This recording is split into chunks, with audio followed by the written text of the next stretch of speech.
originally, but my premise is when they started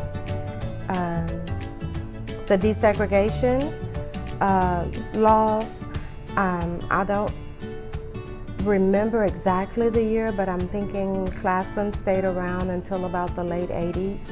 And then they brought in fifth-year centers, and Classen was one of the largest fifth-year centers that they reopened. So I'm not really sure about exactly why it went away, but it came back. Classen closed. You know, I don't really know. Why, you mean when it was in a high school originally?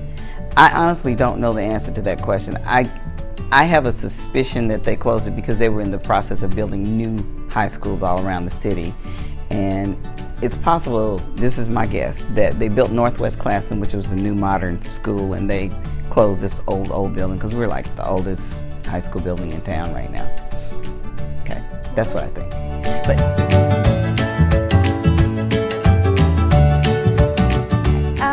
I love Classen. I love Classen kids.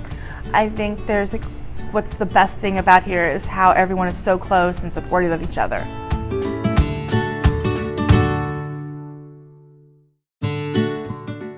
I taught at 3 different high schools before I came here. And what I really noticed is there is a culture of excellence and achievement here that doesn't quite exist in the predominance of the population in the other schools. That is the predominant culture here, is that the majority of our students want to be the best. They want to make the best grades. They want to have all A's, and they want to be the best dancers. They want to be the best singers. We're a competitive school. We really are competitive in areas that are not always areas of competition for other schools, or areas of focus for other schools. I'm not saying that other schools don't have arts and dancing and all that kind of stuff and music. They do, but here it's a focus. You look over here where the air conditioning units are, they were not there yet because we did not have air conditioning in the public schools at the time, all right? But they had just passed, what do they call it? A tax levy to put air conditioning in the buildings. So they were prepared to put air conditioning in our building, but the units were not installed yet. And so we had these big holes that were about this big around, like 4 of them in the walls where the air conditioning units were going to be, and you could see outside. Okay, so we had classes and you could just see right outside that, yeah, and there was no air, and we were accustomed to not having air conditioning in our buildings at that time. That's just the way it was. And as October rolled around, as getting closer to the winter, you started getting a little uneasy about the holes in the wall because you're thinking it's going to be cold, we're going to be.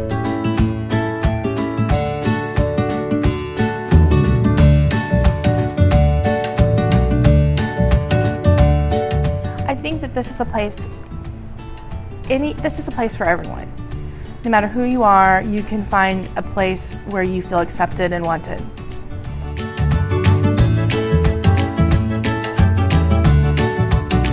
As high as maybe in the first 10 years, but we're still internationally competitive. And I believe that students who come through Classen and they get everything that they can, that they go out into the world and they do well in all areas.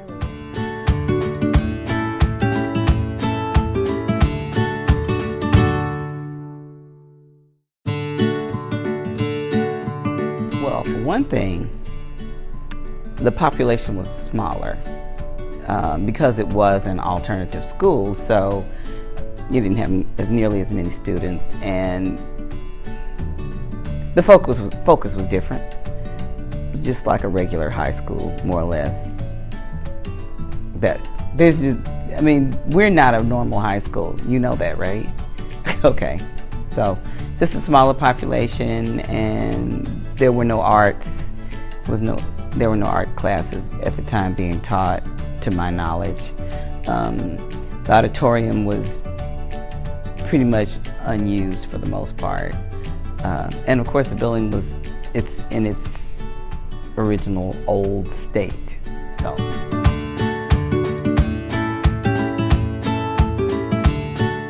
Okay, I have another memory. When I first worked here, I was working in the office as a switchboard operator, okay?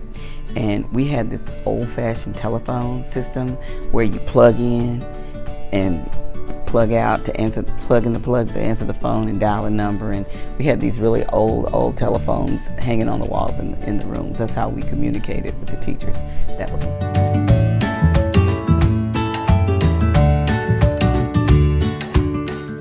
I think we have changed. I think we were a little bit more exclusive and trying to, and I think we're opening up more to different types of people, different kinds of people, broadening our focus.